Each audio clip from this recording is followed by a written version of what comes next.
Good evening, I'm Sal Pierre, and this is your top story tonight. The White House has announced a controversial move to freeze federal grants and loans, effective starting this Tuesday, as part of a broad review of federal spending. The freeze, which applies to trillions of dollars in funding, is sparking confusion and concern across various sectors that rely on federal financial assistance.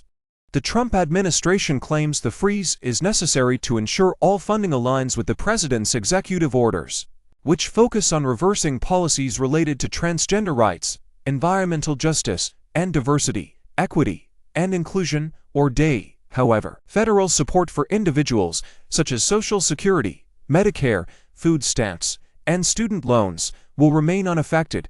Despite reassurances for individuals, the pause is expected to have significant impacts on programs ranging from healthcare research to education and disaster relief, as well as on grants that have already been approved but not yet distributed. A legal battle is already brewing over the move, with New York Attorney General Letitia James preparing to challenge the freeze in court. James has stated that she will seek an injunction, calling the action unconstitutional. The decision has been heavily criticized by Democrats and independent organizations. Senator Patty Murray of Washington warned that this move could halt vital resources for services like child care, cancer research, and even police officers and opioid addiction treatment. Senate Minority Leader Chuck Schumer also called the action an example of lawlessness and chaos. At the core of the controversy is the administration's push to reshape government spending to reflect conservative values, with a particular focus on eliminating funding that supports progressive policies. Matthew Veith, acting director of the Office of Management and Budget, stated that each federal agency must thoroughly review their financial assistance programs to comply with the president's orders. This move is the latest in a series of actions by President Trump to push his conservative agenda through the federal system, signaling that this administration is more entrenched in Washington than in previous years. More updates are expected as the situation develops. Stay tuned to Sal's US and World News for the latest on this ongoing story. Good evening, I'm Ahmed Khan, and this is your top story tonight.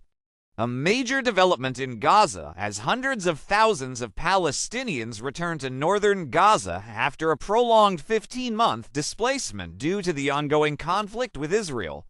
The return comes after Israel opened the northern region for the first time since the war began, marking a dramatic reversal of the exodus that took place in the early weeks of the conflict.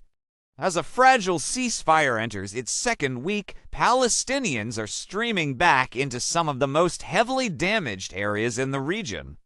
Many families who had been living in temporary shelters are eager to return to their homes despite the uncertainty surrounding the condition of their properties. Joyous scenes unfolded on the streets as people walked long distances, some carrying their belongings, with children and elderly family members in tow. A sea of excited faces greeted the reopening of the northern Gaza crossing, with many viewing their return as a victory of perseverance. Ismail Abu Matter, a father of 4, expressed his overwhelming emotion, saying, "It's the joy of return." However, as Palestinians make their way back, troubling news also emerged about the fate of hostages taken during the October 7th attacks by Hamas. Israel has confirmed that at least 8 of the 33 hostages set to be freed under the ceasefire have already been found dead. This information, provided by Hamas, matches earlier intelligence from Israeli sources, further intensifying the heartbreak for families still waiting for their loved ones to come home. The fragile ceasefire continues to hold, offering a temporary reprieve from what has been described as one of the deadliest conflicts in the region's history. The war, which began in response to a deadly Hamas attack, has led to significant loss of life on both sides, with over 47,000 Palestinians and more than 1,200 Israelis killed. The displacement of Palestinians has been catastrophic, with around 90% of Gaza's population forced from their homes. As families return to their communities, they face not only the challenges of rebuilding their lives, but also new health risks due to the widespread destruction and lack of essential services. The road to recovery will be long, and while this return is a moment of hope for many, the path ahead remains uncertain. Stay tuned to Sal's US and World News for continuing coverage on this developing story.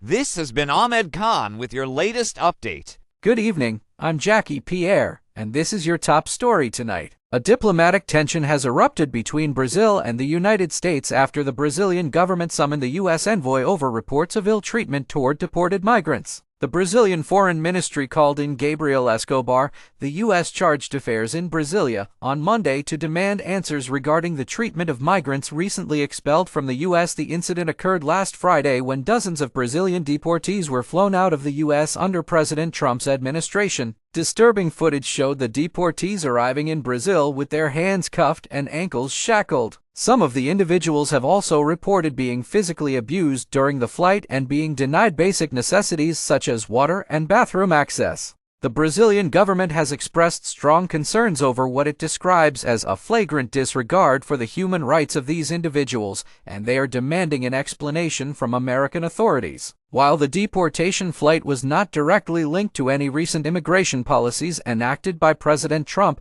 the Brazilian government has criticized the harsh conditions. According to sources, the flight was part of an ongoing arrangement between the U.S. and Brazil dating back to a 2017 bilateral agreement, rather than being a direct result of Trump's latest immigration crackdown. This situation follows a similar diplomatic standoff between the U.S. and Colombia over deportation flights. Over the weekend, Colombia blocked U.S. military planes carrying deported migrants from landing on its soil. In response, President Trump threatened sanctions, including 25% tariffs on Colombian goods. However, after tense negotiations, both countries reached a deal to allow deportation flights to resume without triggering a trade conflict. These events underscore the growing tensions in Latin America over the U.S.'s aggressive immigration policies under President Trump, which continue to have wide-reaching diplomatic consequences. This has been Jackie Pierre with your latest international update. Stay tuned for more breaking news on Sal's US and World News.